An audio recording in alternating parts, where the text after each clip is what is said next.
wanted it to. But so for the people that weren't at the panel last night, one of the questions that was asked was, I don't know what the question was, but it was about older dancers. That was the question.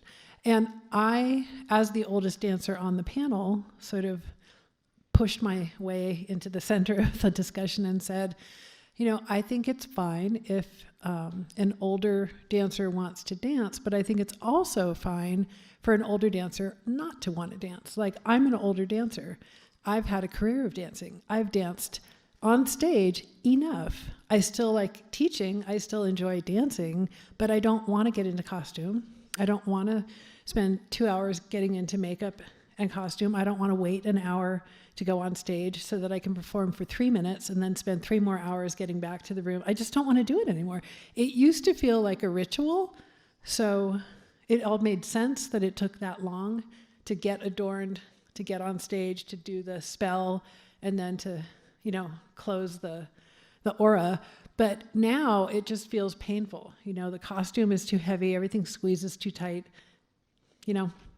So what I was proposing last night was that there should be a place for elders in the dance to retire to the chorus. And that should be done so with ceremony, you know. And I think there's a misconception in our hierarchical, patriarchal brains that the chorus is not as important as the featured dancer, when in fact, the whole thing, it's one organism. The featured dancers and the chorus are constantly interchanging, right? We don't have a star who's always out in front. We have a constantly evolving groupings of people that come out of the chorus. So the chorus is as important as the featured dancers, and the featured dancers are as important as the chorus because they work together. So why can't we create a culture where an elder dancer, such as myself, gains enough status to be chorus only? Because chorus is awesome. You don't have to think at all. I mean, you literally are in retirement when you're in the chorus. You just have to pay attention, you know, to what's going on, but you don't have to make any decisions unless you're the chorus leader. So maybe the high priestess gets to be the chorus leader, or maybe the elders take turns being the, you know, who's going to be the eldest leader for this season or something like that, or the chorus leader. But I think instead of thinking you're being banished to chorus only, you should be joyfully going back to chorus only. And even if you're a younger dancer and you decide that you'd like to have a retreat in the chorus, you know, like I would love to be on stage with all my sisters and dance, but I just don't feel up to leading and following and the complete, you know, attention that it takes to do that. You should be able to take retreat in the chorus. So that's my take on it. So. Thank you. Probably a good time to turn off the devices. Oh dear. Device sounds off. One of the other things, Carolyn, about that ageism they talked about was that older dancers tend to get ignored. Yeah. I can't imagine that's ever happened to you. Oh, you just. I think it depends on who's looking at the dancers, you know? Because I would say, well, I can't say because I'm a female, but I would say, you know, 100% of the time, if it's a man looking at the dancers, the younger dancers are going to get the attention. And as an older dancer, who cares? Like, do you know what I mean? Take the heat off of me. Like, you know, because you know what it's like when you're in costume and someone touches your coin bra? You know, you're like, excuse me, I'm not on display, you know, but they'll just grab your boob, you know, because they want to, and I understand it, we look like an object, but in fact, we're not, you know? So I don't care if I don't get attention anymore because I've had enough, but I'm a professional. Like, I've been doing it for a long time. And I can totally understand if that's not, you know, if you're not tired of being on display that you would want to be noticed and recognized, and there's nothing wrong with that either. So, Deanna. Hi. Would you be so kind as to hand a card out to everybody? I would love to. So it just dawned on me. Are we started? Yes. Okay. So it dawned on me that, well, first things first. Hi, I'm Carolina. How is everybody out there? Thank you for showing up, coming. Deanna, my lovely assistant, who is a fabulous performer and teacher in her own right, is handing out a menu so that you may join, so that you may put your drink orders in now. So when I thought about doing this, and when Elizabeth asked me to do the lecture, I thought, sure, except I don't have a slideshow pulled together. And then Lisa Branner, who is here, yay, raise your hand. She said, or I don't know if you said, or she said, or I said, can I use the costuming slideshow that she put together? And she said, yes, you can. And I said, that's fabulous. Now I have a slideshow. So right now, it's titled American Tribal Style Costuming, and it's a grouping of photos that Lisa put together.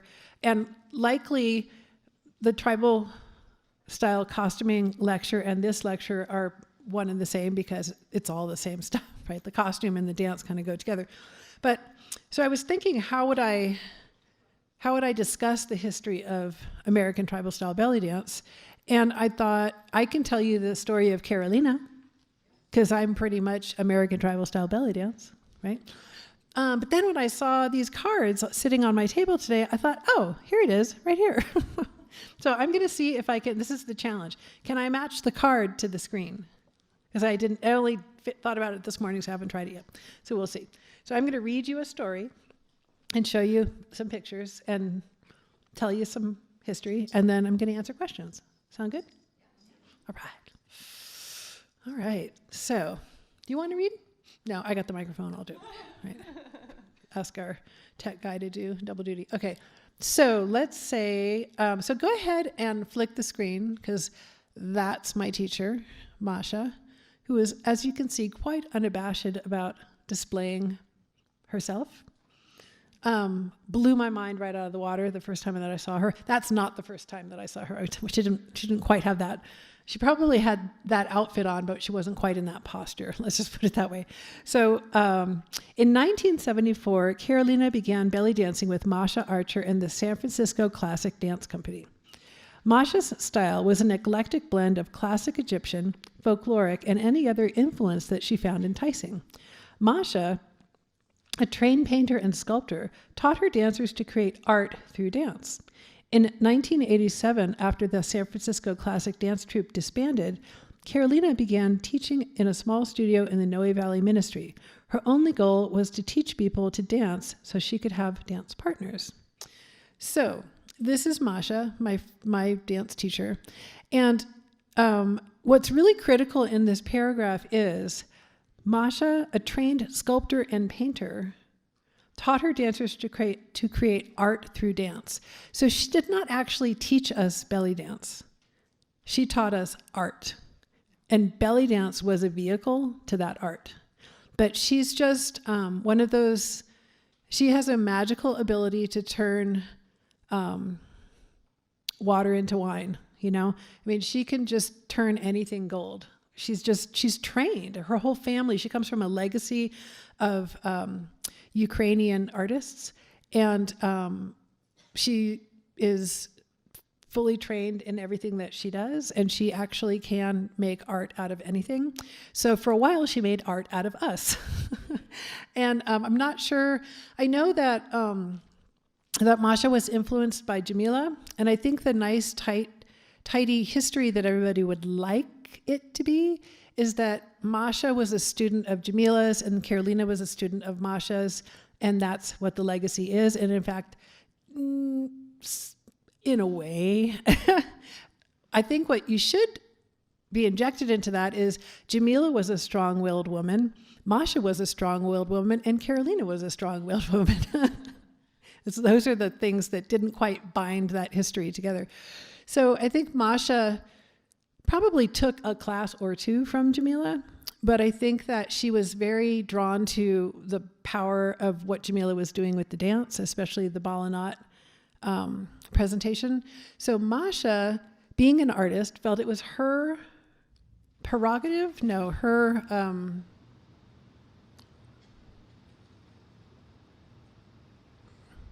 don't know what the word is I'm looking for, but she took what she saw, she took what she wanted from what Jamila was doing, and she created her presentation, which involved a chorus of dancers and individual dancers coming out to perform, and these beautiful folkloric costumings. Let's move a screen and see what else we got.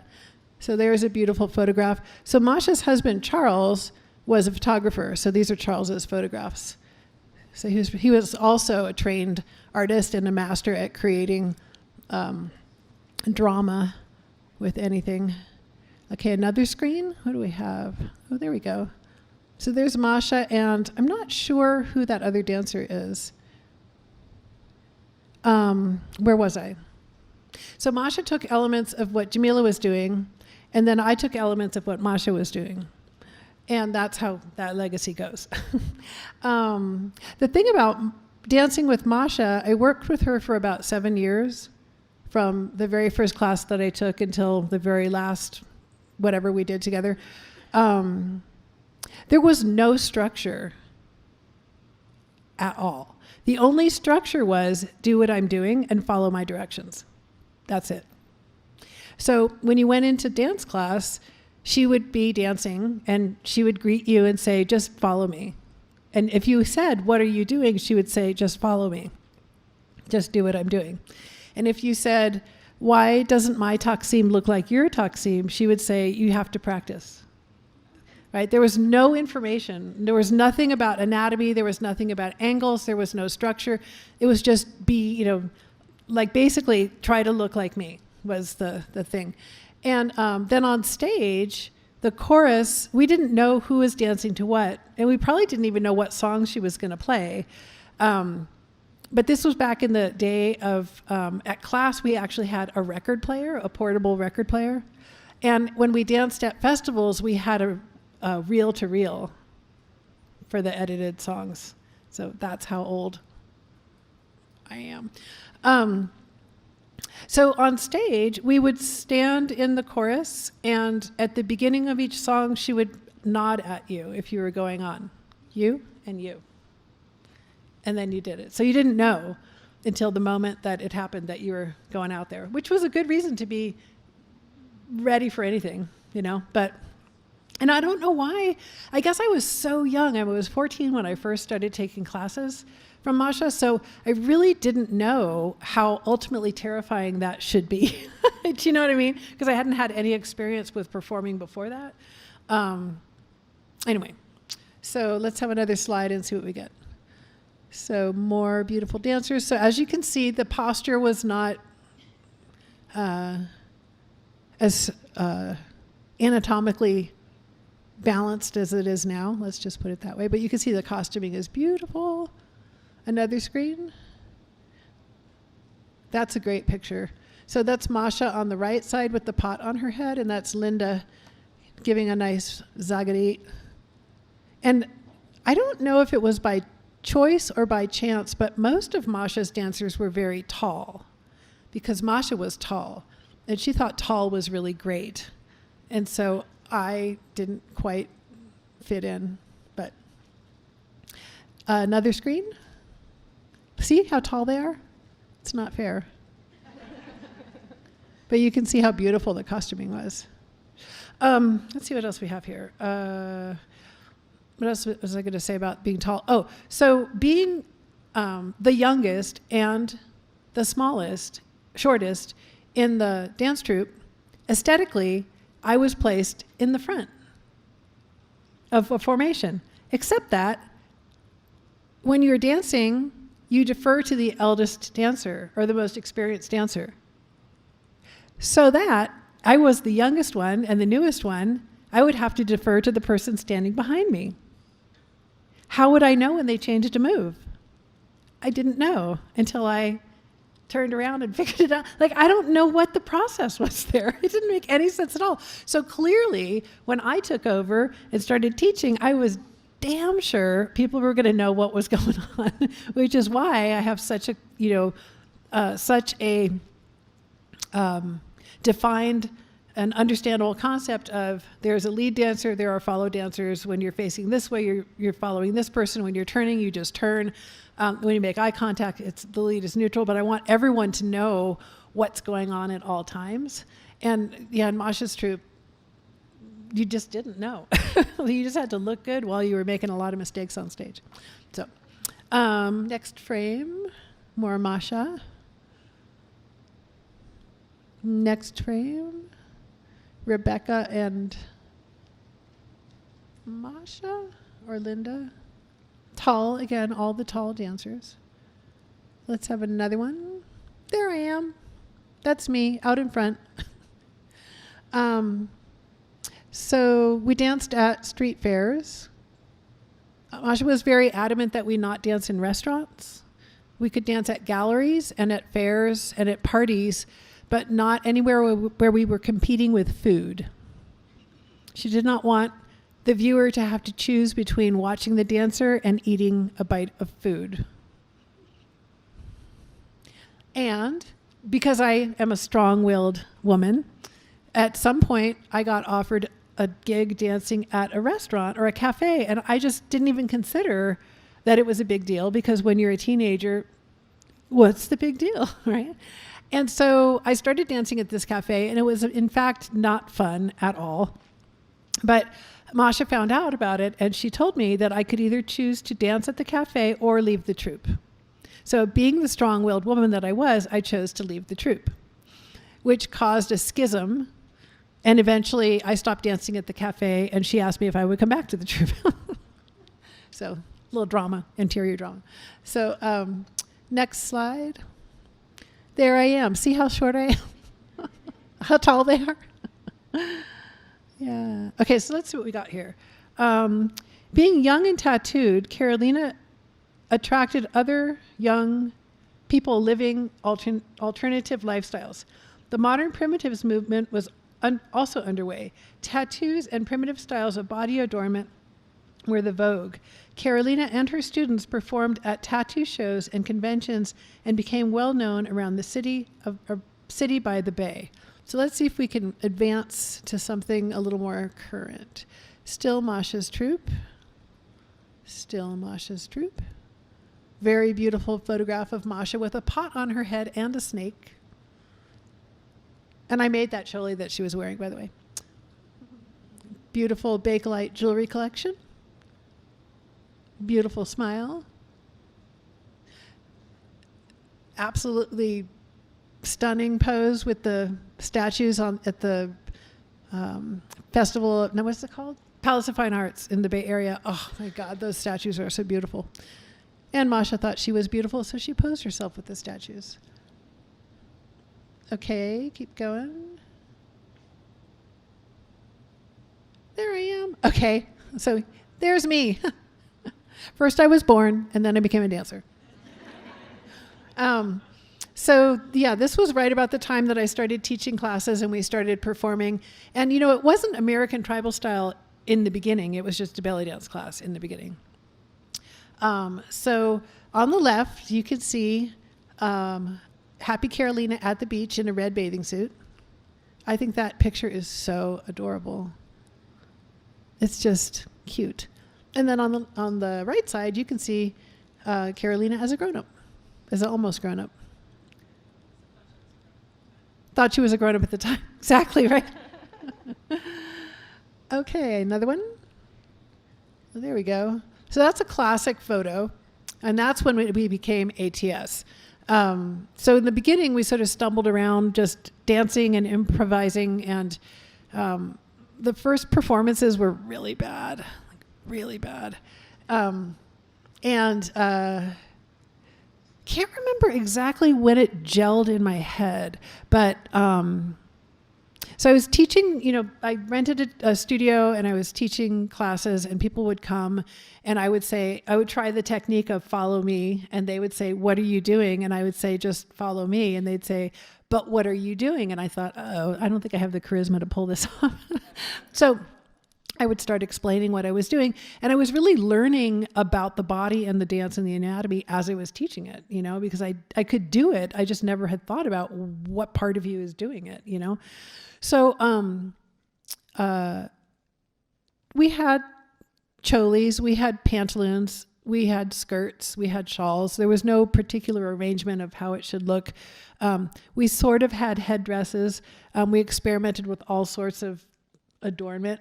And like I said, it's a really good thing that there's no living recordings of some of the first performances, because they were really horrible. just a ragtag thing. But people loved it because we were tattooed, and because the modern primitives era was happening, and people they were just hungry to discover this sort of primitive, primal expression. And the dance was that much more exotic, So, but this photograph was taken when things really started to gel, and I really like that photo. And I really like that photo because I look like my mom in that photo. And my mom was like the least adorned person on the planet. You know what I mean? She just was short, dark hair, maybe a little bit of lipstick, glasses. She was a librarian, flat shoes, the whole thing. But she just had the most brilliant smile. And I feel like that's my mom's smile. So that's why I like that photo. Yay. Next one. So that's from when we performed at the Ethnic Dance Festival. And that was some tricky work, because I do have video footage of the audition of the first Ethnic Dance Festival. And no, I will never, ever let you see it, ever. I will never release it to anybody on the planet. It is horrible. The passion was there, but the technique and the stagecraft was just terrible. So, but we auditioned and they turned us down, and that was an experience to learn about auditioning and like what is an audition. And what it took like years for me to understand was an audition is an entity choosing who they want for their show. They are not judging whether you're good or bad. And it was really, like I said, I didn't come from a performing arts background. So it was really difficult for me not to feel like I was getting judged, probably because I knew that I had a lot of work to do, along this dance path. And the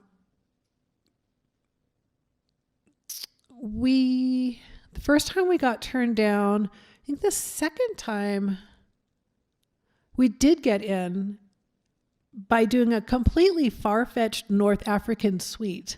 Because the Ethnic Dance Festival wanted, they didn't want to just see improv on stage. They need you to tell a story, and so they can really construct it. It's like for a formal theater show that happens every year in San Francisco.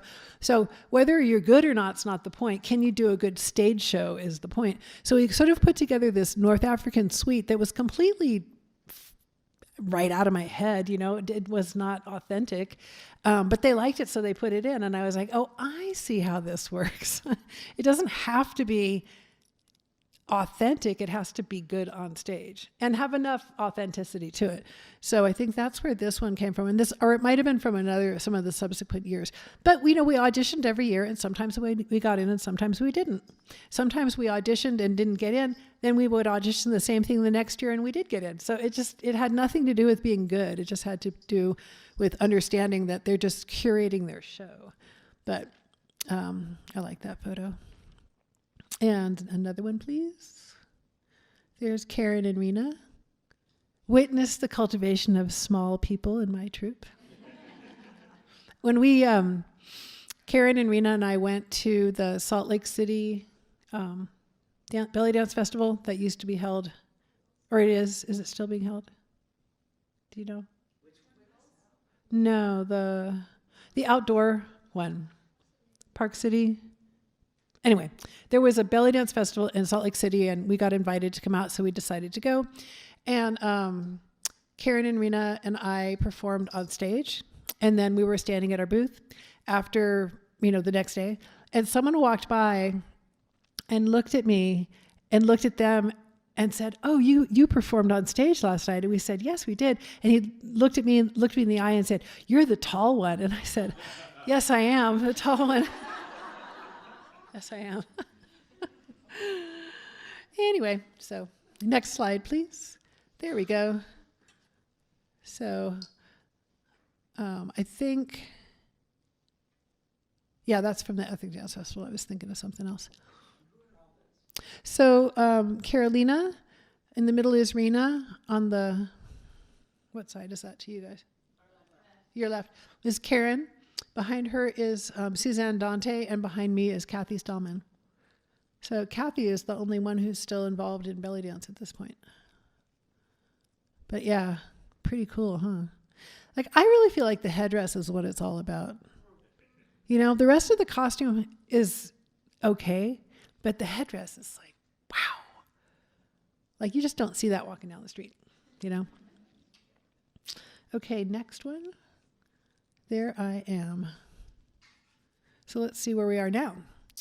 When the need for a name for the dance troupe arose, a friend suggested the playful rhyme Fat Chance Belly Dance, based on the silly question dancers often get from onlookers who think that beautiful, feminine belly dance is merely an exotic entertainment for their personal pleasure. In other words, the answer is fat chance you can have a private show.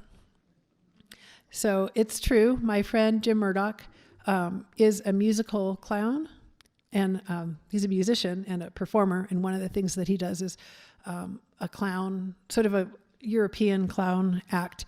And we were talking one day about the fact that we were getting, invitations to perform, and people didn't know. I didn't provide a name, so I thought I need to come up with a name. And I said something about this when I was sort of naive. People would say, "What do you do?" And I would say, "I'm a belly dancer." And of course the response was, "Ooh, can I have a private show?" And my response would be Fat Chance. And he just said, "Fat Chance Belly Dance." And I said, "That's it." And he said, "I'm joking." And I said, "I'm not." I love it.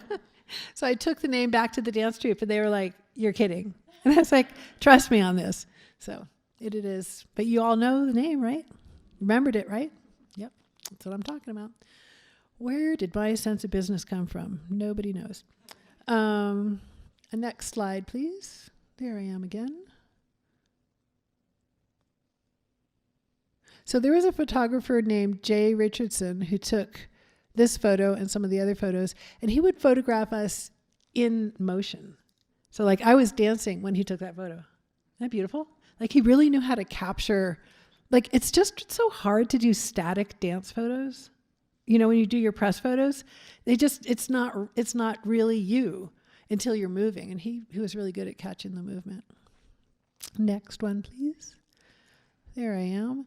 So that was at the Ethnic Dance Festival, one of the ethnic dance festivals. So that's a professional shot. So let's see what else we have here. As Carolina and Fat Chance Belly Dance expanded horizons, they received a mixed response. Some people loved the new style and others abhorred its departure from tradition. Finally, the style was named American Tribal Style Belly Dance, a name that distanced ATS from the classical belly styles. The word American made it clear that ATS was distinctly an American invention, not a traditional dance style. Tribal style described the dancers working together as a group with a tribal look. Oh, that's the end of that paragraph. So I didn't realize that the style we were doing was different than other belly dance because I just did what I knew how to do. And when we started going to belly dance festivals, which I knew nothing about, people said, "What are you doing?" And I said, I'm dancing. And they said, "No, you're not." Like, "What are you doing?" And there was a lot of controversy because we became very popular very quickly within the dance community and in the city of San Francisco. And a lot of the classical dancers were really not on board with our popularity. And I know now why, because we were making a lot of money in belly dance dollars, which is not a lot of money, but we were getting a lot of popularity, and the general public was thinking that we were authentic, and the cabaret dancers in the sparkly costumes were not. And I really thought they were authentic and so were we. I thought we were like the old version and they were the new version. That's what I thought. So it wasn't until I really started to, pay attention and listen and research and talk to people that I realized, oh, in fact, they're the traditional version and we are the new version. But because we had that earthy look, the average person just thought that we were the traditional and they were the imposters. So I can imagine why they were pretty ticked off when I showed up with that. But eventually, it was deemed American tribal style by Morocco, who is the dancer in New York, who's the historian. She decided that's what we would be called. And I said, thank you. Now can we dance? Can we just move on? So we've got a name. Another slide, please. Oh, that's the photo that I was thinking of. That we tried to do a photo shoot. This was way back in the day. This is like maybe 1990. We tried to do a photo shoot at our studio with a photographer. And like every photo just looked awkward. And at the end of the photo shoot, we had just, gathered together and he snapped a picture and that ended up being the best press shot because it's animated, there's a lot of movement in all the faces. So that's a good one. And that's Carolina, that's Suzanne Elliott. Down below is Rena. Above her is Beth Frew, Jill Parker, and Teresa. I think her name is Thorne now. Yeah, cool. Next slide. Ooh, cheeky. I think that's backstage at, I remember. is that Blue Diamonds? Yeah. Yeah. You can see your blue star. Right, so we shared the stage with Devyani at the TribleFest Northwest in Portland, Oregon, yeah. And Wendy, who is there on your right, had found a piece of music by Tina Arwen, the Arawan piece. And she said that she heard 5 sections to it. And I said, well, these 5 diamond Tuareg pieces, like I was the first dancer. Hello, are you paying attention? I was the first dancer to wear that piece. So Mustafa downstairs, yeah, he owes it all to me. I'm not joking. I'm totally serious. I found that piece. I still have that very piece. I found it at a tribal art show in Berkeley, California at Dick and Beanie Wesselman's garage. And I bought it because I thought it was amazing. And I've worn it for every show that I've ever done. And my dancers, originally I would buy them the pieces. And then it just became like, because we were all wearing it, everybody wanted to wear it. And so now you know the real history of that. But so I said, well, if you hear 5 sections in the song and there are 5 diamonds in our Tuareg piece and it's a Tuareg song, I think we have something magical happening here. And because the Tuareg people are the blue people, I think we should all wear blue ribbons to make us into a cohesive unit. And we did. So that's the story of that picture right there. Next slide. Ooh, Mega, cheeky. That's a great picture of Mega Gavin. Great headdress. Next slide. Carolina. This is anorexic Carolina feeling that she looks fat in that photo. So I just want to throw a little painful truth into it. That was a difficult period of life. Okay, let's read from the card, shall we? Okay. Back at the studio, a system was evolving. Because of the casual nature of FCBD's performance opportunities, the dance was largely improvisational. There simply wasn't a way or a need to choreograph because the dance space often changed at the last minute, and the dancers had to perform without rehearsal or any information about the performance space. So there you go. Next slide, please. Cute.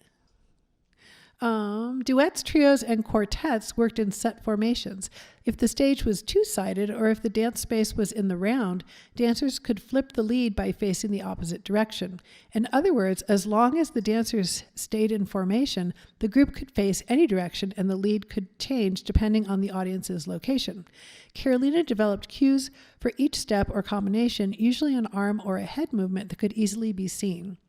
She found that because all steps began with a gesture on the right, dancers tended to angle to the left. This angle this angle allowed following dancers to clearly see the lead dancer. So that right there, that's my legacy, that paragraph. I'm quite proud of myself. Next slide. There we are again. Next slide.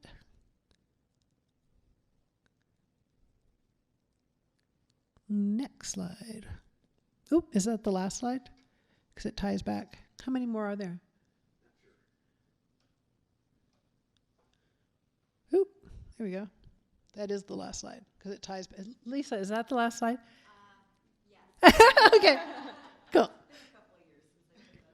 Okay, yes, so it ties back into the beginning. Okay, almost done. So yeah, let's talk about my brilliant concept. I'm being facetious. So when I started teaching the dance, and I would have dancers, quote unquote, dance together, I never, like, the angling thing happened naturally because what I found, I started to really watch what was working and what wasn't working. I mean, this was when my brain like clicked in, like, oh God, there's like a real system happening here that I didn't create. You know, I mean, I was telling Deanna this morning, I literally feel like I was just walking down the street, just walking down the street. And the goddess like stopped me and said, I need you to do something. And I was like, sure. What do you need? And she said, I need you to take my teaching through dance into the world. And I'm like, no, wait a minute. I'm just me. She's like, I know. And you are going to do it. And I'm like, oh God, here goes the next 30 years of my life. So I really feel like all I did was watch what was happening. It's not like I didn't overthink anything. I just watched it. And what I noticed was if 2 or 3 dancers were dancing together, not looking in the mirror, right? Because that's critical, that the dancer on the left would start to angle so the dancers on the right could see more clearly what they were doing. And sometimes they did, and sometimes they didn't. And I noticed that when dancers were dancing sort of flat to the plane of the room, they were less successful. And when they were angled, they were more successful. So I started to really enforce this angle. And I think the angle is really, it's both aesthetically more beautiful than looking at a dancer straight on, but it also provides this huge opportunity to see what needs to be seen. And by keeping the cues by shoulder height or higher, if you're just gazing at the person, the back, you're standing behind somebody and you're looking at their head and shoulders, you can see all the movement you're not looking for the movement, you just see it. So I just think that's brilliant. And I'm satisfied with that. And so the cues had to obviously be visible and fall in that plane so that we didn't lose anything below the horizon, as it were. Cues and formations are the brilliance of ATS. See, I told you. Often unnoticed because of the elaborate costumes, fancy steps, exciting music, and sheer beauty of women dancing together, formations and cues are the anchor of improvisational choreography. Even occasional formal choreography is created around the logic of the formations and the cues. It's true.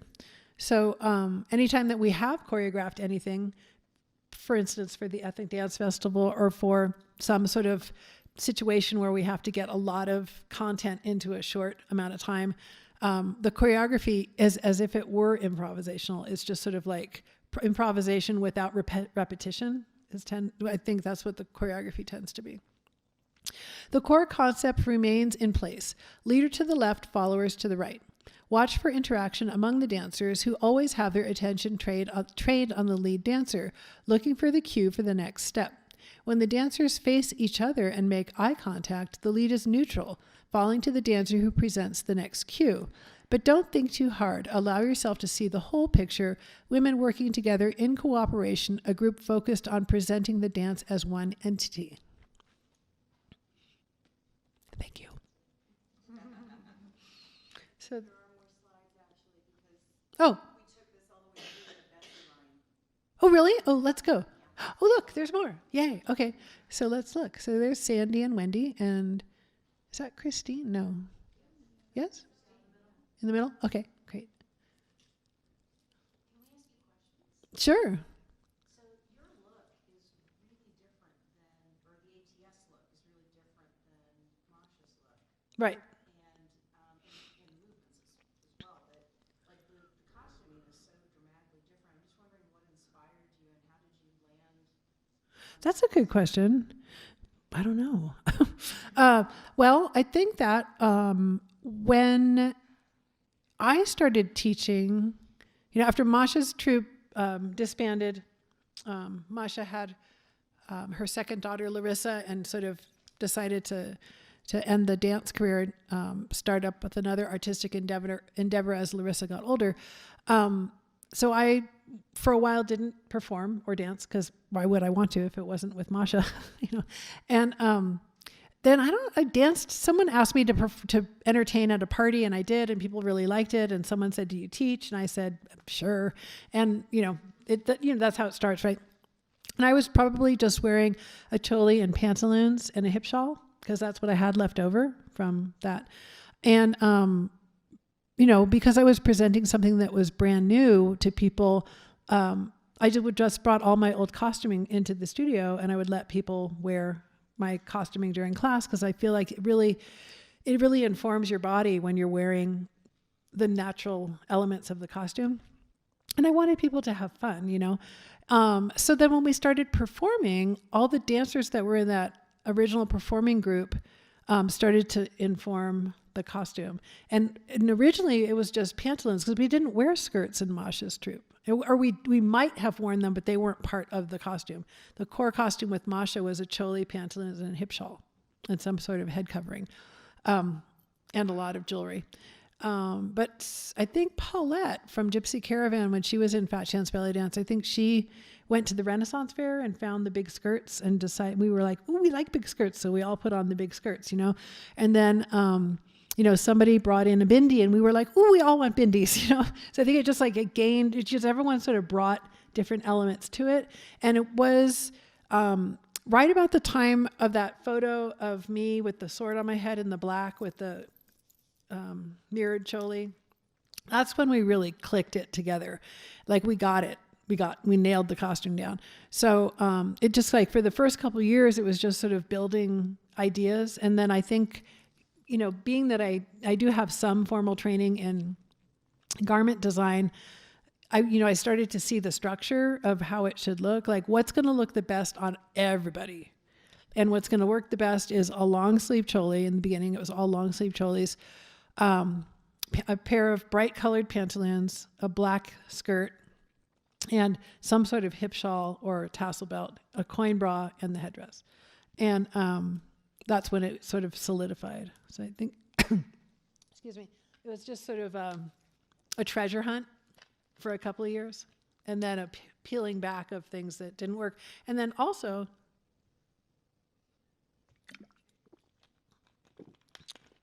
as you can see in the evolution of the costume now, in the beginning, we did not have so much acrobatic movement. Probably the most acrobatic thing that we did was spin, but there wasn't formal floor work. There wasn't, there might have been a little bit of laybacks, but there was nothing really dramatic. We didn't have the A-swat or the T-swat or anything that swung the body around like that.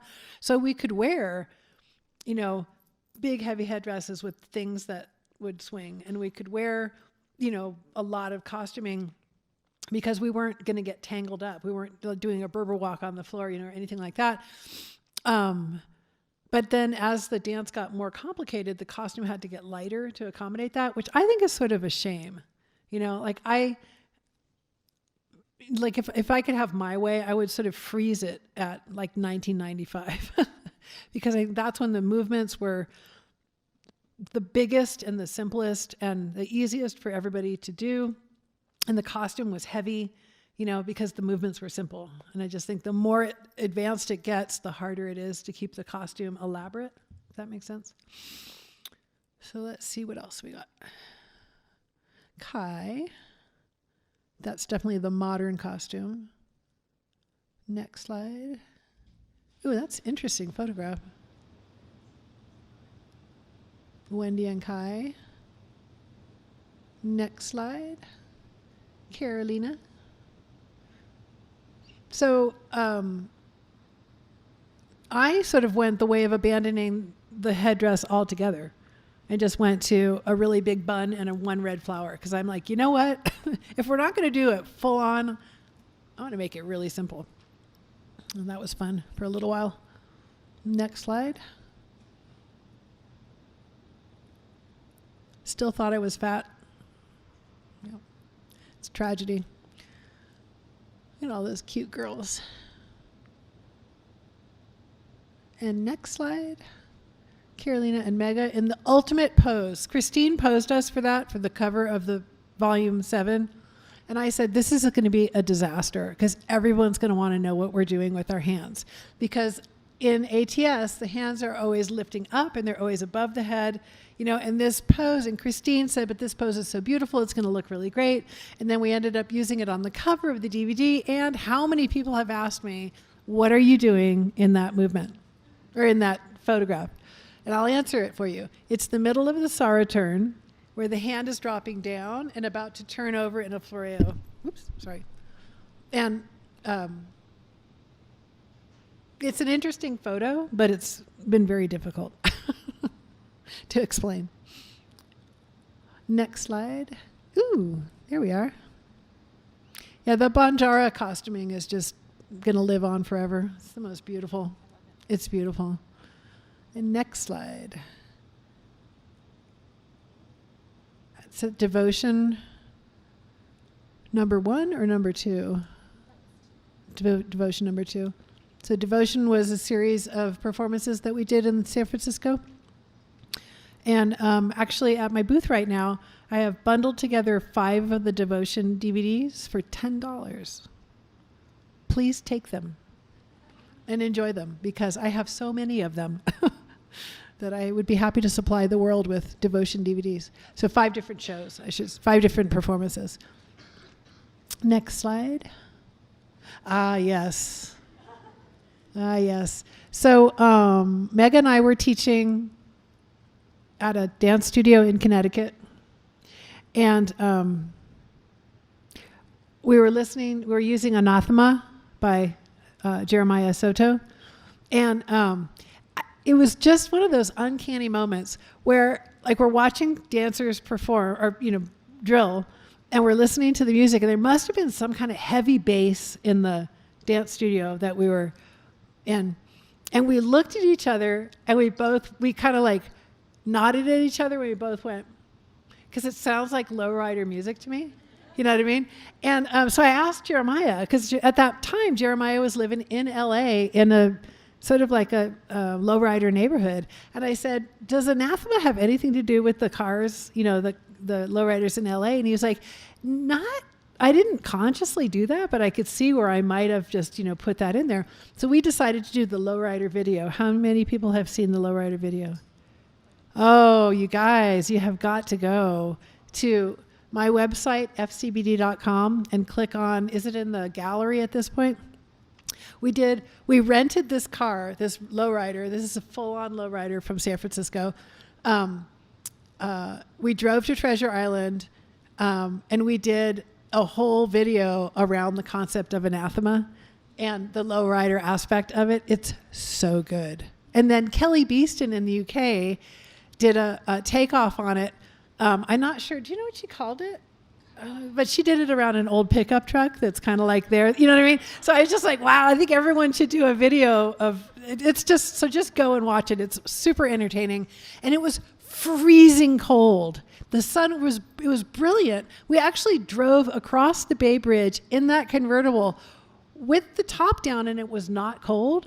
And when we got onto Treasure Island, it was so cold that we were just like little shivering puppies, just like, this is freezing. But we had to look like, yeah, we're in the sunshine in California.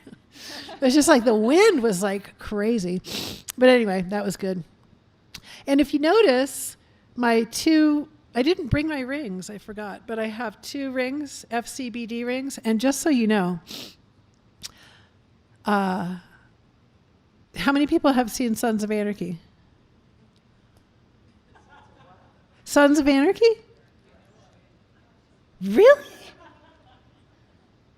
Really? Anyway, there's a scene in Sons of Anarchy where Jax takes his rings off that say SONS, Sons, because that was the name of the motorcycle gang, and he puts them on his dad's headstone. And I was like, I want FCBD rings that look like that. So Sandy, being the ever clever little researcher that she is, figured out that there was a jeweler named Bill Lenz who made the Sons rings. So I contacted Bill and I said, this is who I am. This is what I do. I've seen your rings on the show. Would you make rings for me? And he was like, of course I would. So I have sterling silver rings made by Bill Lenz, fashioned after the Sons of Anarchy rings. I'm just going to leave that there because apparently to you it doesn't matter. To me, it's almost everything in the world. So next slide, please. There she is, Sandy, who did the research on the Sons rings. That's a really beautiful photograph by Christine Adams. Next slide, Wendy. Next slide, Carolina.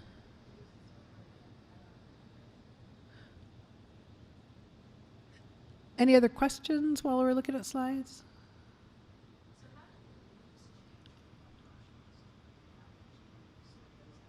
How did the moves change from what Masha was doing and how did I sort that out? I think it's purely based on, number one was based on what I remembered that we did. Because remember, she didn't give us any technique. So it was what I remembered, you know? And then it probably had a lot to do with people asking me, how do you do that? Or what is this? And I had to figure out a way to explain it.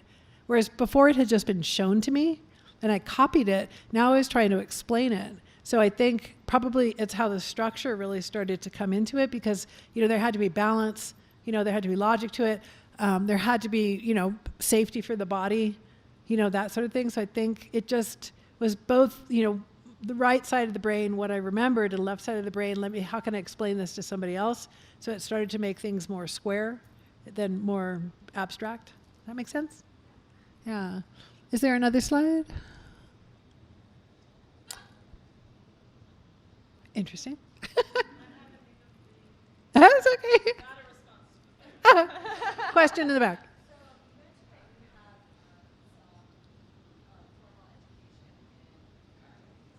Yes.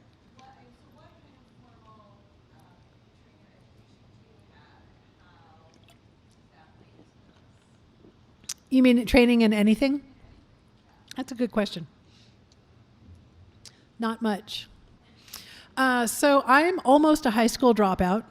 I did actually graduate in my sophomore year, but I stopped going to school in my, did I say graduate in my junior year? But in my sophomore year, I stopped going to school because I hated it. And I basically just went to belly dance class and roamed around San Francisco and you know, things like that. And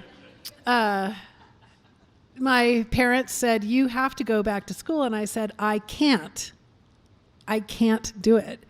And so the summer came and somehow, I don't know if it was a counselor or another student or a teacher, but somebody mentioned that there was a program at the Unified School District where I was enrolled called the Wilderness School. And I explored what it was, and it's a 4-phase program. It actually is still happening, I think, I hope. It's a 4-phase program of, it's actually called the Community Environmental Education Project, but the nickname is the Wilderness School, because you go on a wilderness adventure where they break your will, and then you learn to follow directions, or freeze to death, you know, it's kind of that kind of thing. And then there's also a farm phase, and everybody always wanted farm phase because you got to get up early in the morning and be the first one to get to the farm and, you know, let the animals out and feed the animals and do all that kind of stuff. That was really great. There was an urban phase where you got a job and you learned how to act like a grown-up and get a job. And then there was an independent phase where you could do whatever you want. You just had to sort of present something about it.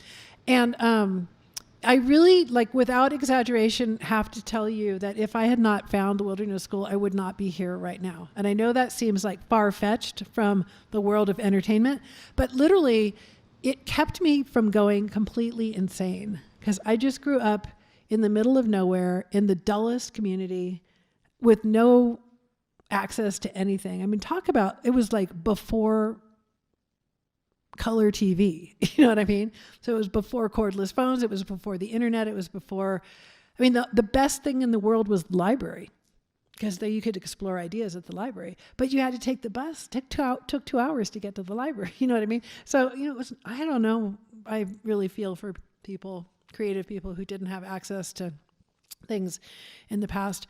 So, so for me, school was like a prison sentence. And I literally felt like I couldn't handle it. And when I found the Wilderness School and I got accepted, we got there on the first day. And the Wilderness School was held in the portables, so it's not in the main school, thank God. It was outside the school. And on the first day, our teacher said, here's how the phases work. You know, everybody's going to be doing different phases at the same time. There's no written you know, assignments that need to be turned in, but you do have to complete, you know, all of the phases. You know, there was some sort of criteria that we had to do. But he said, there is one rule, and that rule is show up to the Monday morning meeting. And if you don't, you're out of the program. So you decide. And I was like, I decide? I get to act like an adult. Like, they just handed me all the freedom in the world. All you have to do is act like a grown-up. And I was like, I'm in. You know what I mean? And like, it was just the most amazing experience, because it let me be a grown-up when I was ready to be a grown-up, instead of being trapped in a maze. But after school, after I graduated from high school, certain family difficulties led me to leave home early. And I lived in a school bus. And I worked as a waitress. And I was quite happy. And my mom came to the school bus one day and she said, when are you going to go back to school? And I said, I'm not. I'm never going to school again. It was prison and I'm done with it. She said, you have to learn a trade. If you're not going to go on to college, you have to learn a trade. And I said, okay, I want to learn to sew. I mean, I was sewing at the time, but I want to go to school to really learn everything so that I can have a career as a seamstress. And she said, okay. So off we went to try to find that. And I did find that in the Pacific Fashion Institute in San Francisco. And I'm actually repeating that curriculum now at Apparel Arts in Oakland, because when you go to school when you're 20, not a whole lot of it sticks in your brain, right? So I did, in fact, complete that certification course. And then the dance just showed up and I kind of had to leave the sewing behind. And I knew that I would come back to it, but I needed to go for the dance while I could. So really my only education is an alternative high school and 2 levels of garment design school. And the rest of it is just, you know, street smarts. Figure out how to not get pregnant and not get killed. You know, when you live that kind of a rough and tumble young life. Yeah. Any other slides in there? Oh, yes, the new Fat Chance belly dance. There's Sophia and Yuka. They're so beautiful. And another slide. Kai and Christine doing a power duet. That's really beautiful. Any other slides? Carolina. That was that in Milwaukee? Or maybe, I don't know. But I like that costume. It was kind of bordering fusion-y. So I decided that I probably shouldn't, you know what I mean? Like, I felt like I wanted to be true to ATS, and I felt like I was kind of leaning towards fusion with that one, but I do think it was pretty. Another slide. Ooh, Carolina flips upside down. Another slide. Christine. Another. Oh, yes. So the Bessie skirt. I love the Bessie skirt. So we created a little fun photo shoot with that. And my rings, right? Another slide, or that's it? No, there's another one. Anything else? Ooh, that's pretty. Unfortunately, like that's a really beautiful photo, but it tells you nothing about the skirt. That skirt is the hardest thing to photograph because it's just a pool of black, with no definition to it. But that was created by Kathleen Crowley. Another slide. Oh, my choli dress. Yay. So I created the choli dress for me, the elder dancer who doesn't want to show their belly anymore. Yay. It's an honor to wear the choli dress. Yay. Graduated to the choli dress, right?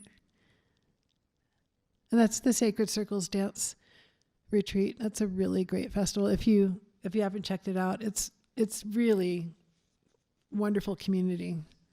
I like a lot. Any other? Oh, this is the last one, isn't it? Yes, because that was a good one. So that's the last TribleFest, I think. I really like that photo. Okay, and we're done. So, questions? Yes, ma'am. So then, how did you find Masha to begin with? I looked in the phone book. No. No, don't laugh. That's what you did back then. No, I remember, I have no idea why I wanted to belly dance. To this day, clueless, I don't know. I do tell a story about how it's a long, very unhappy story that I won't tell right now about getting stood up for a dance by a boy. And at that, yeah, right? You're like, oh, every girl goes, that feeling of vulnerability. But at that moment, I was like, you know what? I'm done with this whole boy has to ask you to dance thing. Like, I want to be able to dance whenever I feel like dancing. And I don't want to have a partner. I don't want a boy to have to grant me permission to dance. And because that was way, way before you could just go out and boogie on your own, So I told my mom I wanted to belly dance. I don't know where that came from. And so she asked some of her friends, and one of them said, oh, Masha Archer is definitely the person that your daughter should check out. So my mom gave me the phone number, and I called Masha, and then that was it. So it was just like a word of mouth thing, totally random. But I did call some belly dancers from the phone book, and this is when I'm 14 years old. I was not impressed. And when I talked to Masha, I was impressed. So there you go.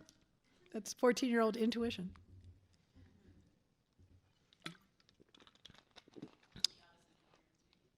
What's that?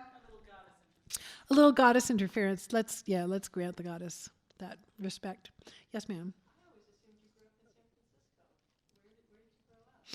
Oh, you thought I grew up in cool boho SF with all the things? No, I didn't. Well, I was conceived in San Francisco, and I was born in San Francisco, but my parents decided that they couldn't live in their cool North Beach apartment after I was born, right? Like, do you hear the violins playing? It's just so sad. So they moved to Daly City, California, which at 1960 was one of the dullest places on the planet, literally because it was still being developed. So there weren't a lot of houses built where I lived, and there weren't a lot of people. And like I said, the library was 2 hours away. Everything was 2 hours away. So, when you're a little kid, it doesn't matter.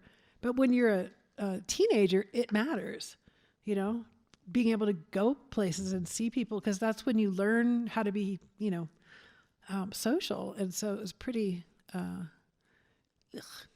And now it's, there's a great bus system. There's the BART train. There's like stores everywhere. It's really different now. But back then, we actually lived on Westline Drive, which was there were a couple of, it was a steep hill going down to the cliffs, then down to the ocean. And we were on Westline Drive. And if anybody knows anything about Daly City and Pacifica, you would know that the Esplanade has been eroding since 1965. And eventually it's going to just be gone because the ocean is eating the cliffs, which is what oceans do, which is why you shouldn't build on cliffs. But apparently back then the guy didn't have the memo, and the developer built right on the cliffs. So if this is my side of the street, and this is the other side of the street, and the ocean is here. The ocean started to erode the cliffs here. And when I was a little kid, they eminent domained the houses, and they put the houses on flatbed trucks, and they drove them away. So when I was like 6 or 8 years old, I remember sitting and watching them dismantle basically the houses at the bottom of the cliff and drive them away. And I said to my parents, is that going to happen to our house? And they were like, no, everything's fine. And I was like, I don't know about that, you know? And then being that it was an ocean and cliffs, the storms that would come through were really violent just because we were that close to the storm. And my parents' house was like an acoustic nightmare. You know what I mean? So I'm like an only child coming home after school by myself during a storm, and it just sounded like the whole house was going to blow away. You know what I mean? And I would say to my parents, are you sure that this is okay? And they're like, everything's fine. You know what I mean? It wasn't fine. I mean, those cliffs have continued to erode. Like almost all the buildings along it have been eminent domained and demolished because they just, couldn't withstand the foundations crumbling. So there was just a lot of out there when I grew up. So now, sadly, did not grow up in San Francisco, where I should have clearly been able to run around North Beach. Yes, ma'am. And you mentioned that at some point you were teaching in a studio in Connecticut. Yeah. Where? I'm from Connecticut. It was not a belly dance studio. It was, Mega and I were hired to teach a general skills, and someone had found, it was a ballet studio. Yeah, so it was not my family's from Connecticut, so you think I'd be able to answer that question, but I don't remember. I'm sorry. Oh, that's a good question. Mega was a student of mine in San Francisco. She lived in San Francisco, and she said that she was interested in belly dance, and somebody handed her a flyer, or I think she said somebody handed her a flyer, and then she saw more flyers around. It was like this, yeah. Sort of like this confirmation of she should check out my class.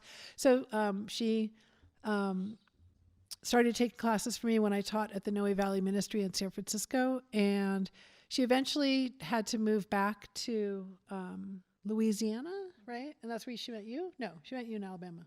She moved to Louisiana and was there for a few years, and then moved to Alabama to help take care of her mom, and that's where we met. Okay, right.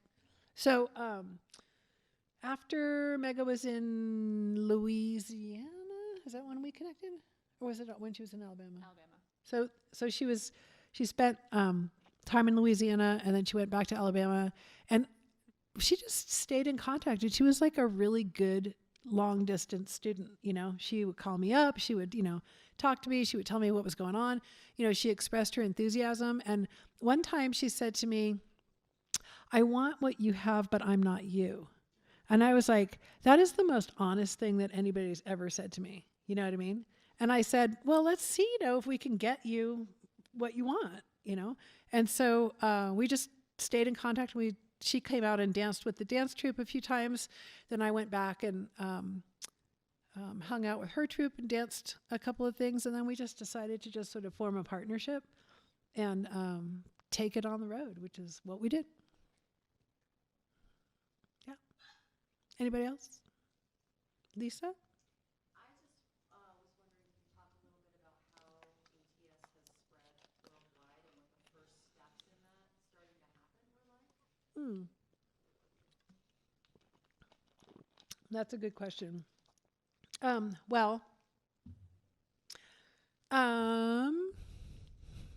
The internet. When I first started teaching, I'm a Capricorn,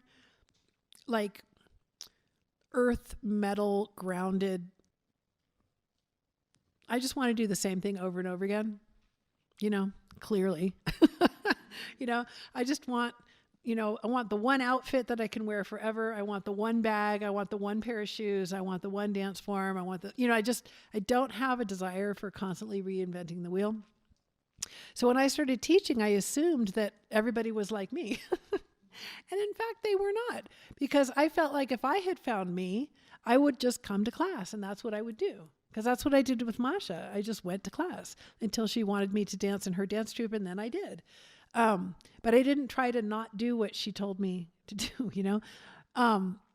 But when I started teaching, there were definitely a good core community of Bay Area people that came to my classes, but then also people would drop in and then go away, and then little sprouts would pop up. And I was like, how can you only came to 2 classes? How can you be teaching a class in wherever you are?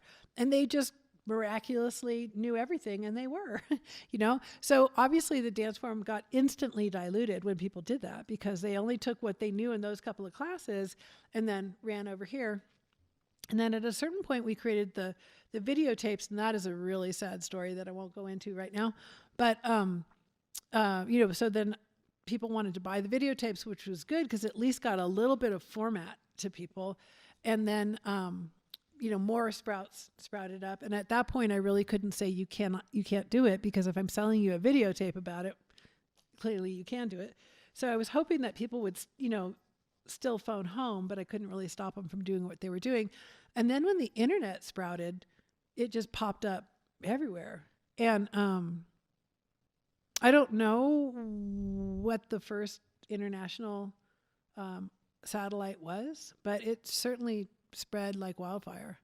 And to this day, it is worldwide, which is just astounding.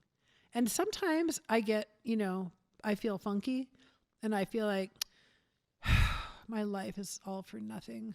I didn't go to school. I didn't learn this. I never got married. I never had kids. You know, I'm like, oh. And then I go, wait a minute. I created a dance form. It's all over the world, and people like me. You know what I mean? Or, you know, it makes people happy. And I mean, there you go. And then I'm like, I'm fine now. So all those other things are not as important as having people say, you make me happy. Yeah. So the international thing is just amazing. And I am so happy to have seen it pop up in some really hardworking countries, you know, where in America, we're kind of hardworking. We do have a work ethic that's admirable, but in terms of excellence, we're not really in pursuit of excellence here. I feel like in other countries that are older than we are, that have more of a, I don't know, more of a history than we do, they take learning much more seriously. And I see dancers coming out of international countries that are like, wow, you know, like, wow, talk about nailing the technique and putting together a costume and understanding the formations and how they work and not making convenient changes, you know. So I've been really impressed by a lot of that. I mean, of course I'm impressed by the United States, but I just think Americans are just, we don't want to follow the rules. You know, other countries want to follow the rules. Like other countries will freeze in place. Like, what do I do right now? And I'm like, well, it's improv. Just do whatever you want. And they're like, no, I can't do that. You have to tell me. I'm like, okay, that's different. Let me work on that. Whereas Americans are like, I don't want to do it that way. I'm going to do it a different way. And I'm like, but it's a format. You can't change it. And they're like, I'm changing it. Goodbye. Go change it. So, yeah. Anybody else? Yes.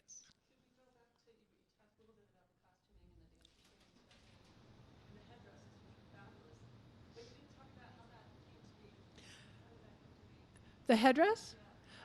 Well, when I was dancing with Masha, there was always some sort of head adornment happening. It was not as big as ours became. But she sort of insisted that she wanted our hair, which was a very recognizable part of our personality, to not be the same as what went to work and to the grocery store. She wanted there to be a regal presentation, you know? So there was not a formula for wearing a head wrap when I was in Masha's troupe, but you had to do something. So it might just be maybe not a head wrap, but maybe your hair, more like a hair garden that we have now. Maybe some jewelry and flowers in your hair or something, but you couldn't just have hair. You had to do something with it. So when I started teaching and showed, presented that concept to the dancers that wanted to perform, again, we just sort of, everyone started to bring different elements together. And I think, literally, I still have my very first black head wrap from back in the day, and it's just a piece of black cotton fabric, that's 2.5 yards long or 1.5 yards long. I'm not sure how long it actually is. And just like trial and error wrapping it, and obviously finding out what stays on and what doesn't stay on, finally I came up with a formula, because Capricorns like to do the same thing over and over again while they're standing on a rock with metal shoes on. I got really frustrated with having to create, you're going to create a different headdress every time you put it together because it's layers of fabric and jewelry, but I couldn't quite handle the maybe it's going to work and maybe it won't when you have a deadline. Like that makes me nuts at any point in time. You know what I mean? Like I'm completely willing to try, maybe it will, maybe it won't, if there's not a deadline. But if you hang a deadline out there and that makes me nervous. So I finally came up with the formula that worked for me. And we put it, the folkwear, did I mention that I have a folkwear pattern? I do. I have Bill Lynn's rings and a folkwear pattern based on me. Small things, you know what I mean? Small things make me very happy.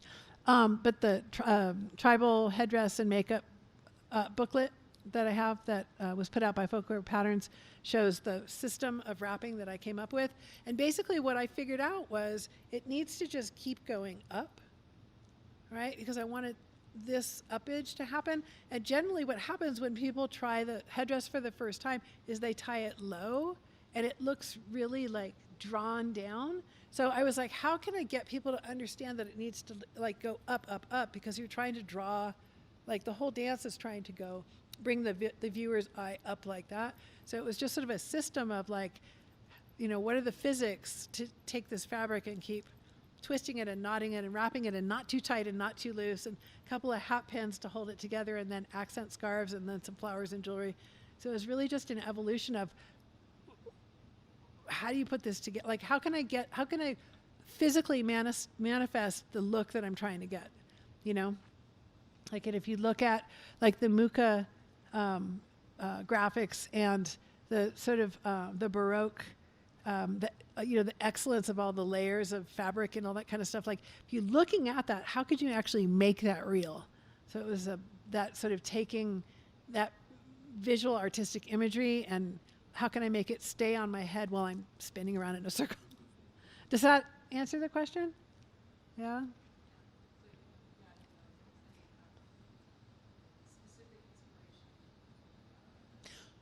No, I think the inspiration was how can I make it stay on, and how can it bring the eye up? Because Masha's teaching, the very, very critical teaching that I received from Masha artistically was draw the eye up. Don't draw the eye down, but up. And the dancer should be, like Masha was really against floor work because she didn't want the viewer to look down at the dancer. That's how adamant she was about that. But I just became intoxicated with floor work, and I felt like if the dancer's body was facing up, that was pretty good. You know what I mean? Well, at least the dancers, the torso, the front torso was facing up. That it was powerful and it could withstand being the look down. But other than that, everything that she wanted to be long and to be drawn up. So I took that quite literally, and everything, even when I sort of designed, like solidified the movements and described the movements, I decided to always refer to what part of the body was lifting as opposed to what side was dropping. So like if you're looking at the arm undulation, I would describe the lifting arm versus the dropping arm, if that makes sense. Just sort of to give me a registry to work with. Yeah. How's everybody doing out there? Did the waitress come by for your drink orders? What did we? Yeah? I'm just curious about when general skills started. It seems like it started very kind of organically and pretty low. At a certain point, when it started increasing.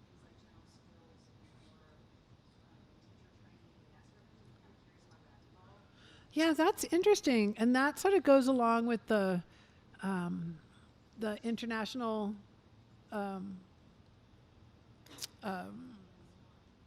diaspora and the internet. So between 1987 and 2000, I was renting studios around San Francisco to have classes in, and which is no small feat, I just got to say. Finding a dance studio in San Francisco, not easy. And at a certain point, I felt like I had amassed such a beautiful collection of textiles and jewelry that it was a shame to have it just sitting in a box. And I felt like I really wanted my own studio, and I felt like I could make it into sort of like a gallery studio situation. So took a little while, but I found the studio on South Van Ness, and it was like as soon as up until that moment, the dance had been an underground activity, right? And it was like wildly popular. All the classes were at least 30 to 40 people every single time I held a class. As soon as it came above ground into a studio, all the class levels dropped, like almost in half. And I was like, this is not what I expected to have happen. Like, I thought making it easier to get to the same place every time, it's near a BART station, you know, it's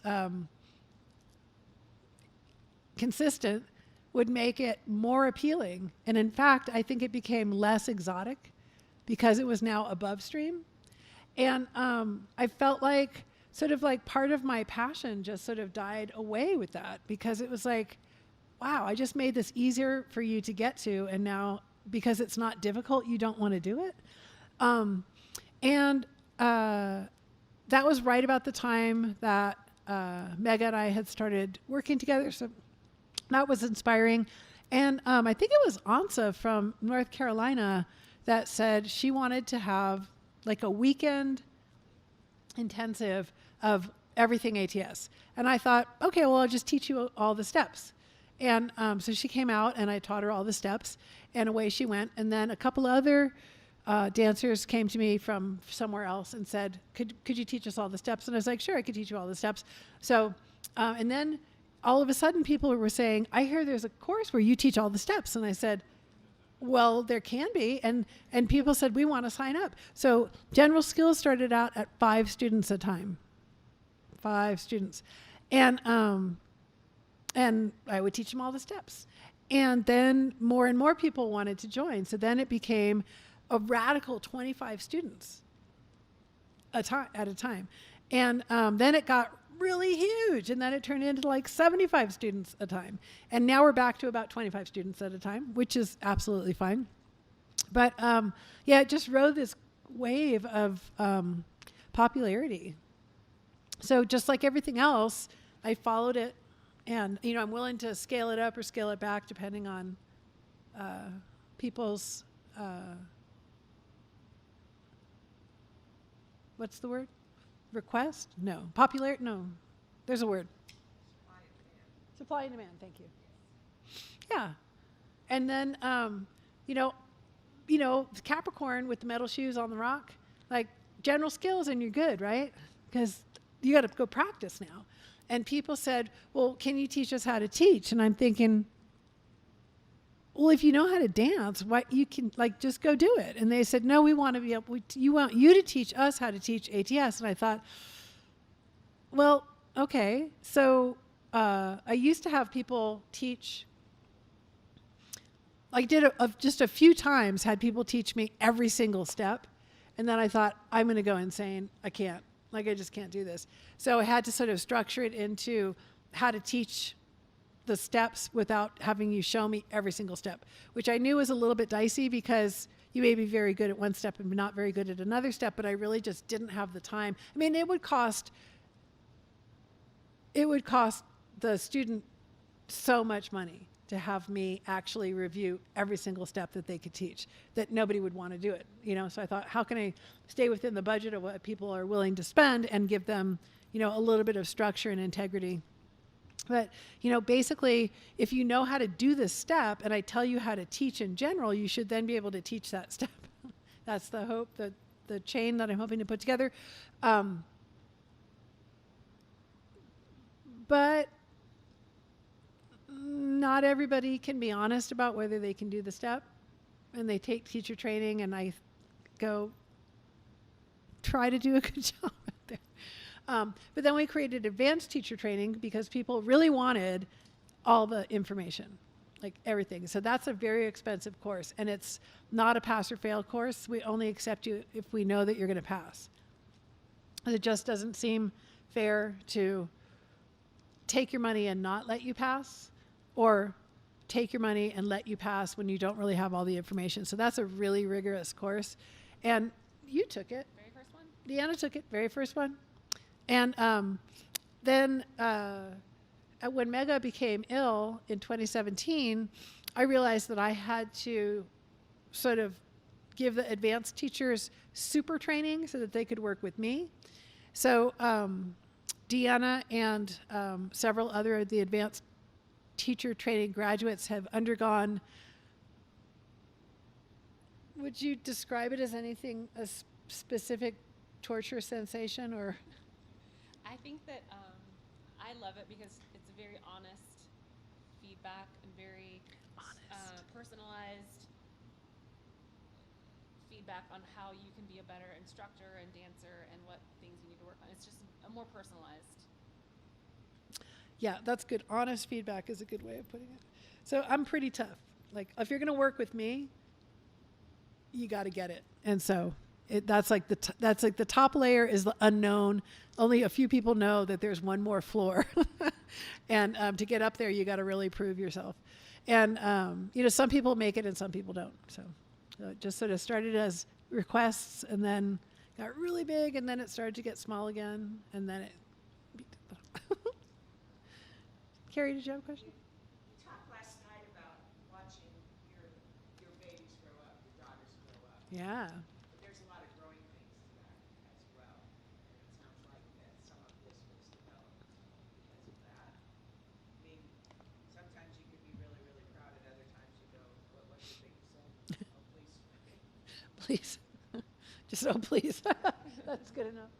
Yeah. Those first years, I mean, you must have had mixed feelings. Can you talk about that a little bit? The first years of, Of watching your daughters grow up. yeah. Well, like the first thing, as I mentioned earlier, was the fact that people would take a couple of classes and then just pop up teaching somewhere else. I was like, how can you don't even know what this is. I'm not even done creating it. How can you be teaching it? And then obviously it turned into lots of different styles of tribal, just because in the beginning I was still creating it.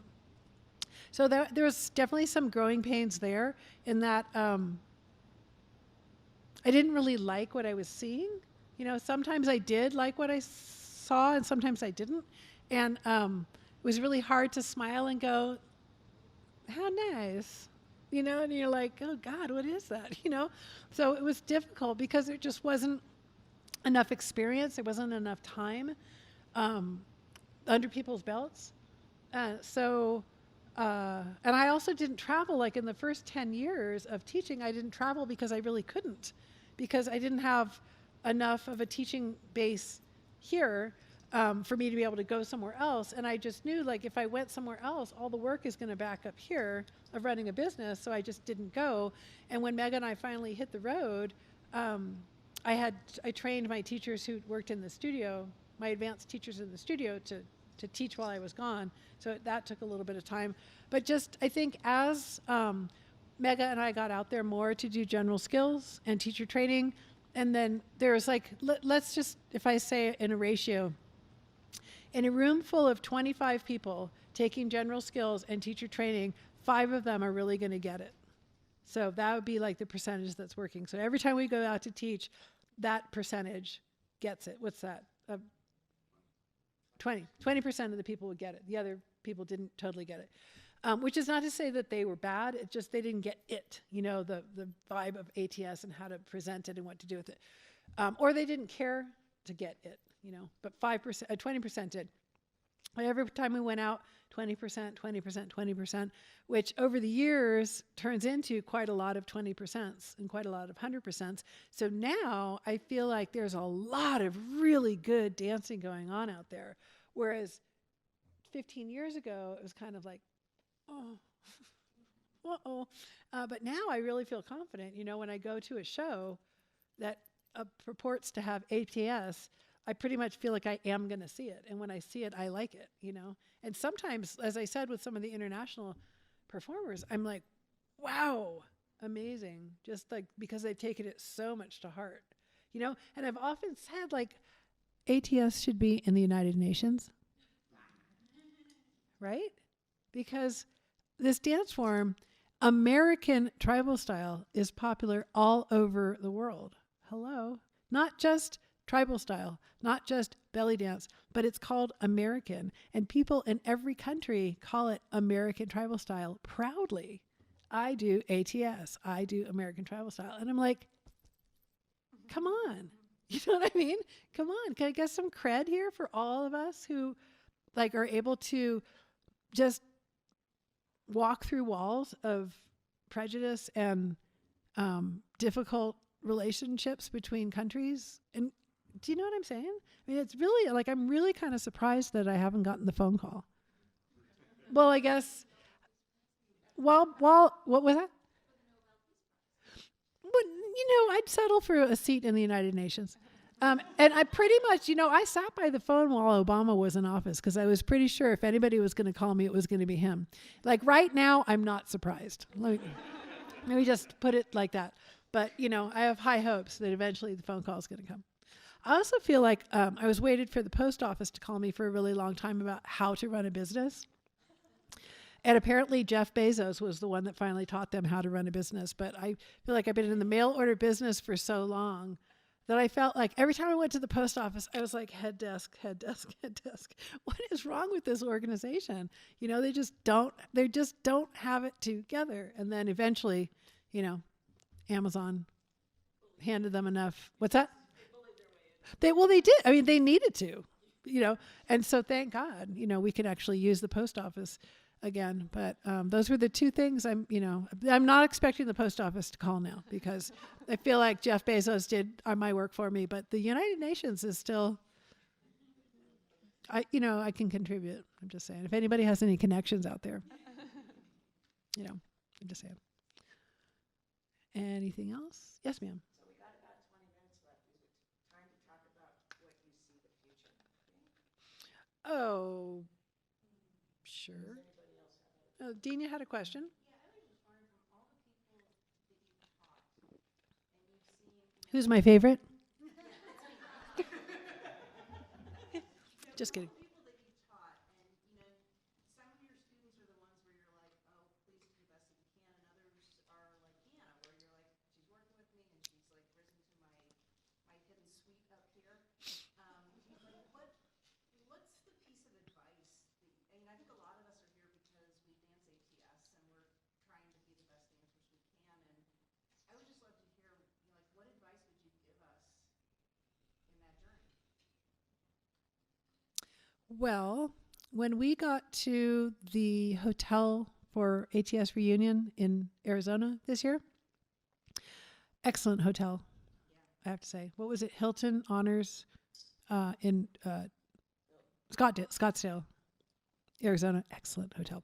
The staff there are stupendous and very social and helpful. And so the one of the guys with the wheelie cart was taking me to my room, as I had all the merchandise boxes, so I needed extra assistance.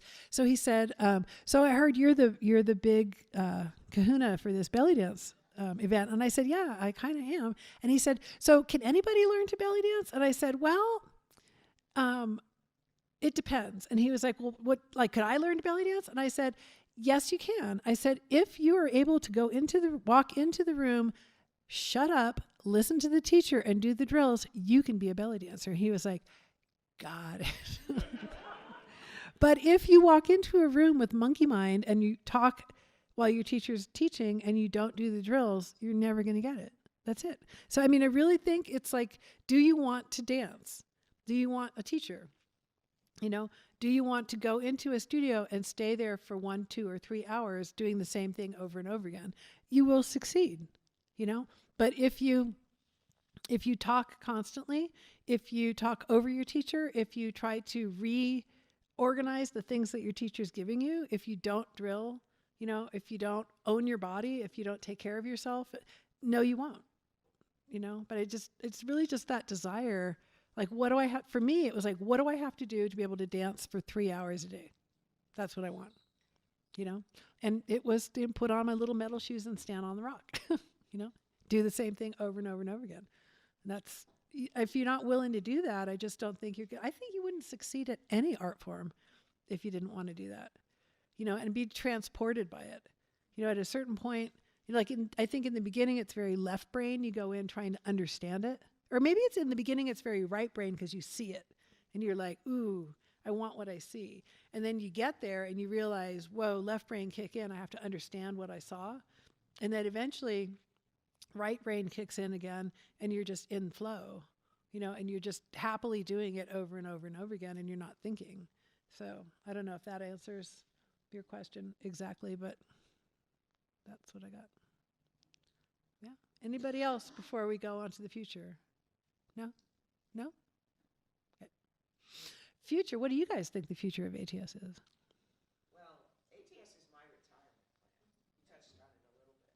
So I want to dance well enough. I was glad to hear you say that you started to teach so that you could have someone to dance with, Mm-hmm. because I was questioning on whether that was selfish or not, but we can talk more about that. But I want to travel around the world and dance with all these troops and have fun and dance Yeah, forever. that sounds good.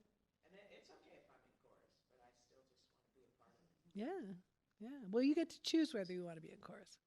You know, it's the retirement plan, right? Yeah. Like active retirement or passive retirement, I guess. Excellent. What, anybody else have the future of ATS? The future of maybe the future of your own ATS? You know, it's not outside of our grasp. I mean, we pretty much are creating world peace. Mm-hmm. What do you think the future of ATS is? What I hope the future of ATS is that the people, those 20% that you're like, they get it. Mm. I hope that those are the 20% that keep doing it, Mhm. because those are the ones, I'm going to cry. I'm not going to cry. Because those are the ones that will continue on with the world peace, right? And not be like, oh, I'm going to forget you. I'm going to go do my own thing. Like Mhm.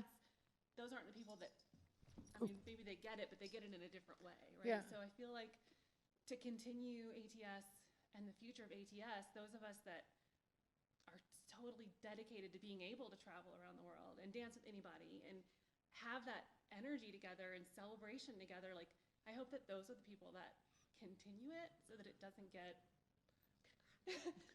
watered down. You know? Yeah. No, I'm gonna cry.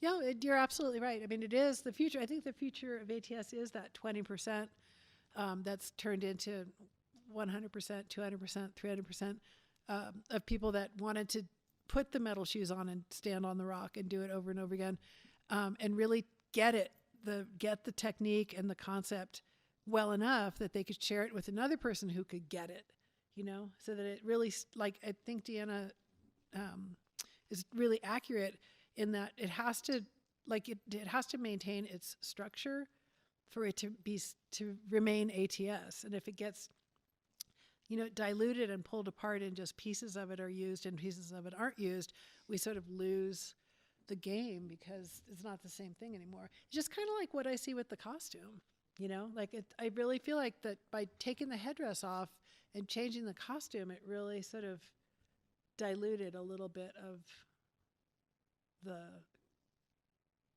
really super successful original ATS. But again, like, I was not in favor of taking the headdress off, even though, you know, I did because everybody else did, and I was like, okay, I'll do it. But I mean, I'm not going to be the only one in a headdress if nobody else is going to be wearing it, right? But what's the boundary of evolution? That's like a really good question because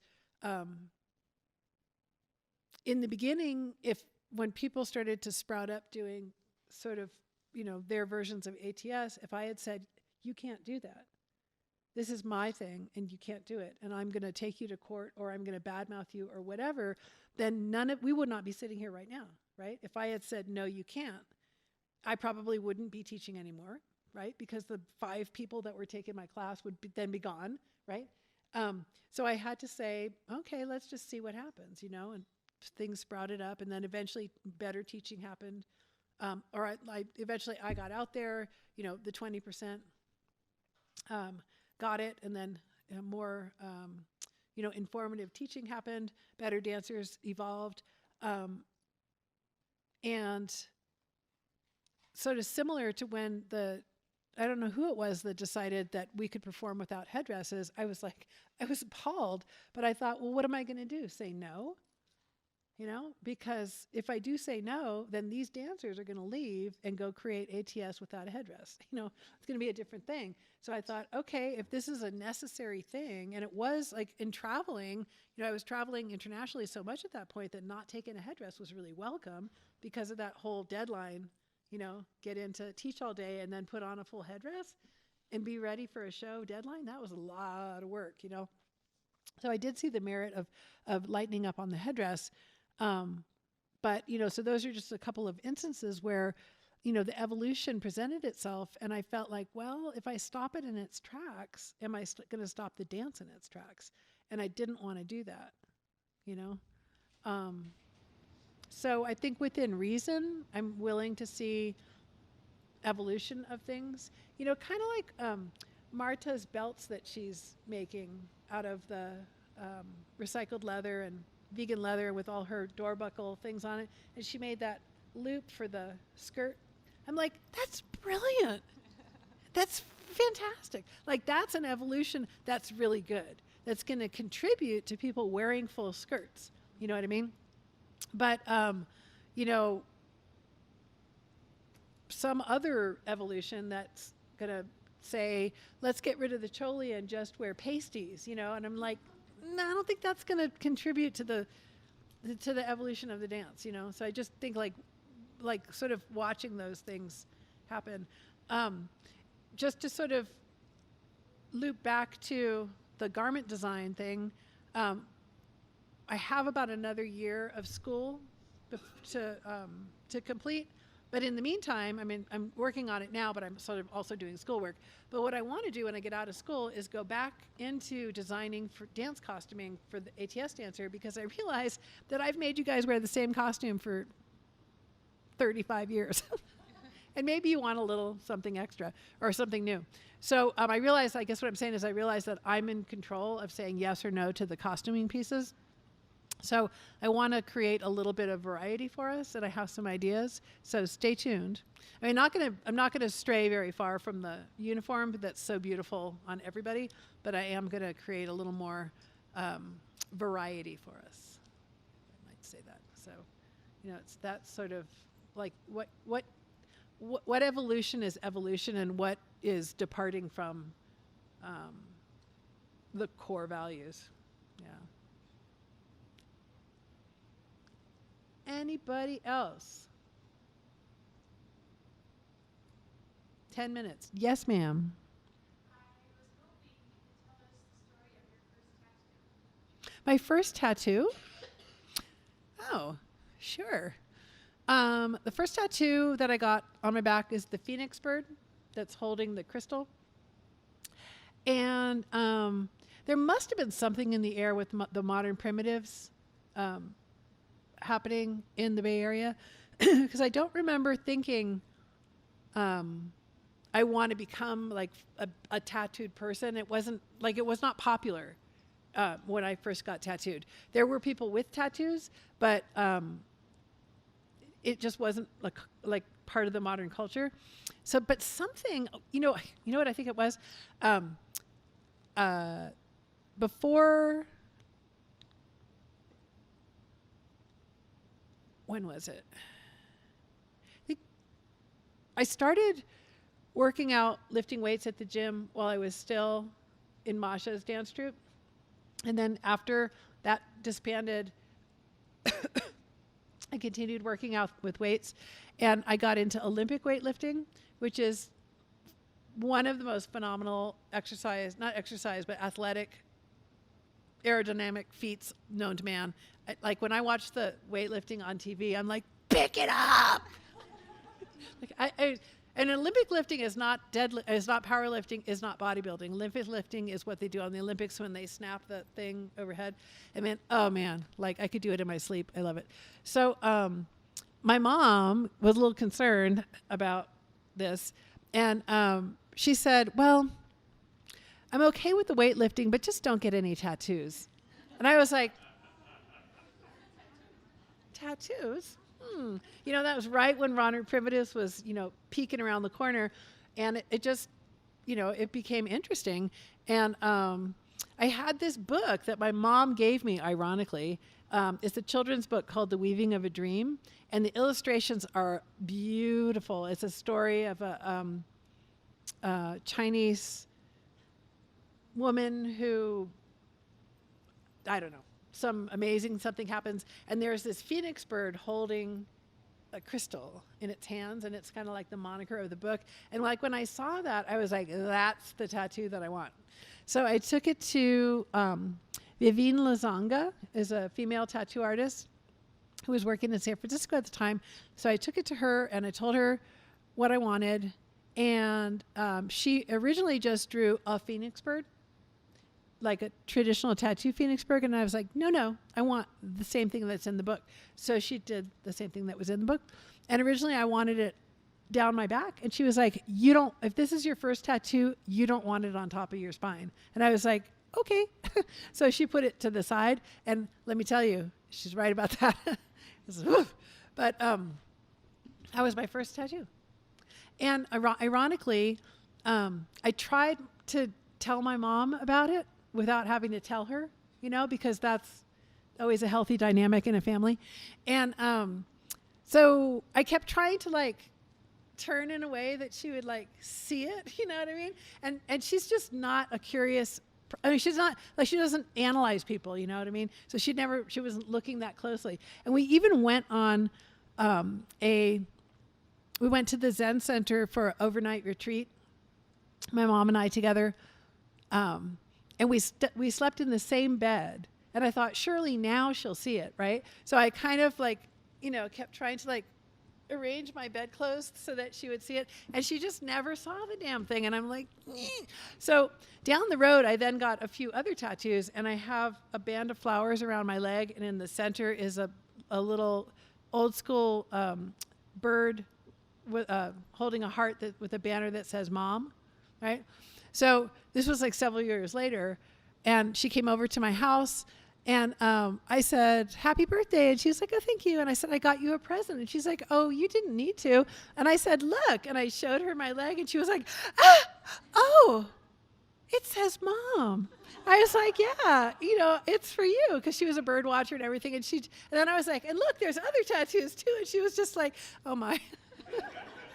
So, yeah. But then the other one, the down the road one was, where did I tell that thing about the tattoo magazine? Did I just tell that story? Did I ever tell you the story about that? About what my dad said? No? When was that? I don't know. I've been blabbing so much, I'm not sure.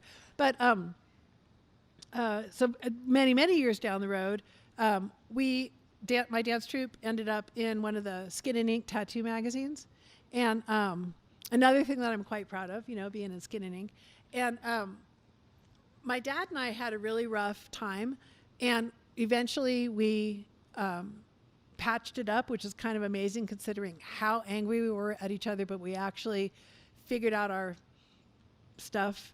And by the time that patching up happened, he was pretty elderly, and he became very gentle in his old age, which was really, really endearing to see. This like really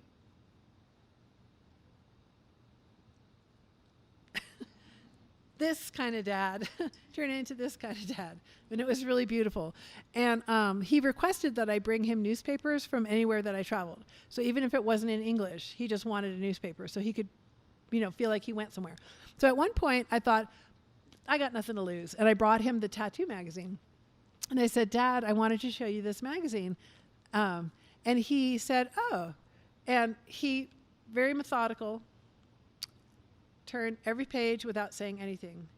Looking at every single page, got to the end, closed the magazine, and looked at me and he said, well, all of the tattoos in this magazine are very nice, but yours are clearly the best. And I was like, aw. Like, that was not old Dad, you know what I mean? That was definitely new Dad that said that, because old Dad would have just been like, you realize they don't come off. You know what I mean? So that was really sweet. So, anybody else? We're done. We did it. Yay. Yay.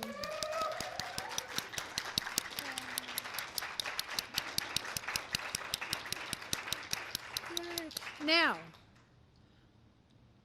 everybody that's in this room are now disciples of this lecture. And should you go out and change the information, I will know, okay? So if you're going to repeat any of this, it needs to be accurate. And let's not have the alternate history of ATS show up anywhere else. Okay? So run off and have a lovely evening. And I'll see you all in class tomorrow. Right? We have Nubian tomorrow.